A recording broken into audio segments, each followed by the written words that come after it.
અમદાવાદમાં 3 સેકન્ડમાં ફ્લાઇટની ગેલેરી ધ્વસ્ત.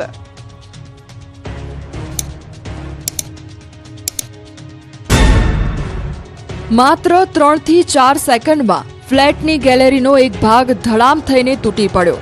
દ્રશ્યો છે અમદાવાદના મેમનગરના. અહીં આવેલા તુલસી ફ્લેટની ગેલેરીનો એક ભાગ ધડાકાભેર તૂટી પડ્યો હતો, જે કારણે પાર્કિંગમાં પાર્ક કરેલા વાહનોનો કચ્ચર ઘાણ નીકળી ગયો હતો. પ્રચંડ અવાજ આવતા નાસભાગ મચી ગઈ હતી. તુરંત ફાયર વિભાગને જાણ કરવામાં આવતા ફાયરની ટીમે પહોંચીને કાટમાળ હટાવ્યો હતો. ઈજાગ્રસ્તોને હોસ્પિટલે ખસેડવામાં આવ્યા હતા. દ્રશ્યોમાં જોઈ શકાય છે કે જર્જરિત થયેલી તુલસી ફ્લેટની એક ગેલેરીનો એક ભાગ ધડામ થઈને તૂટી પડે છે. તુરંત જ લોકો દોડી આવે છે.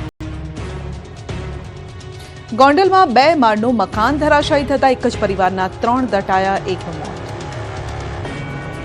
ગોંડલના સહજાનંદનગર ગરબી ચોક પાસે રિનોવેશન દરમિયાન 2 માળનું મકાન ધડાકાભેર ધરાશાયી થતા નાસભાગ મચી ગઈ હતી, જેમાં પતિ પત્ની અને વૃદ્ધ માતા દટાયા હતા. ઘટનામાં એક મહિલાનું મોત થયું છે. વહેલી સવારે 2 માળનું મકાન કડરભૂસ થઈને જમીનદોસ્ત થતા આસપાસના લોકોની ઊંઘ ઉડી ગઈ હતી. ઘરની બહાર દોડી આવ્યા હતા લોકો અને થોડી વાર માટે અફરાતફરીનો માહોલ સર્જાઈ ગયો હતો. તુરંત ઘટનાની જાણ જ ફાયર બ્રિગેડને કરતા ફાયર વિભાગ ઘટના સ્થળે દોડી આવ્યું હતું અને રેસ્ક્યુ કામગીરી હાથ ધરવામાં આવી. આ બનાવમાં સુનિલભાઈ વરધાણી તેમજ તેમના પત્ની ઉષાબેન વરધાણી તેમજ તેમની માતા મીતાબેન વરધાણીને કાટમાળમાંથી બહાર કાઢવાનો પ્રયાસ કરવામાં આવ્યો હતો. એક જેસીબી, ક્રેન અને એમ્બ્યુલન્સ સાથે રેસ્ક્યુની કામગીરી હાથ ધરી હતી. લોકોની બહાર કાઢી સીધા હોસ્પિટલે સારવાર માટે ખસેડવામાં આવ્યા હતા.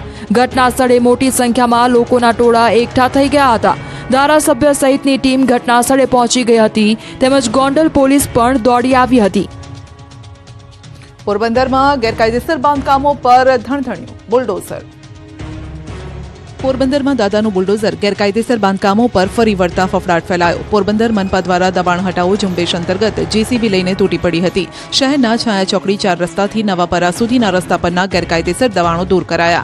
દુકાન તેમજ ઘરના ઓટલા દૂર કરવામાં આવ્યા. છાયાના આ રસ્તાને આઇકોનિક રસ્તો બનાવવા માટે કાયદાકીય કાર્યવાહી હાથ ધરી, જેના કારણે આ રોડ પરના દબાણોને નોટિસ આપી દૂર કરવાની કામગીરી હાથ ધરાઈ. આગામી સમયમાં પ્રથમ રસ્તા પરના દબાણો દૂર કરવામાં આવશે, જેથી ટ્રાફિકની સમસ્યા ઓછી કરી શકાય, ડેવલપમેન્ટના કામ કરી શકાય. સાથે જ ડેપ્યુટી મ્યુનિસિપલ કમિશનરે લોકોને અપીલ કરી છે કે જે પણ લોકોએ દબાણો કર્યા છે તે સ્વેચ્છાએ દબાણ દૂર કરે.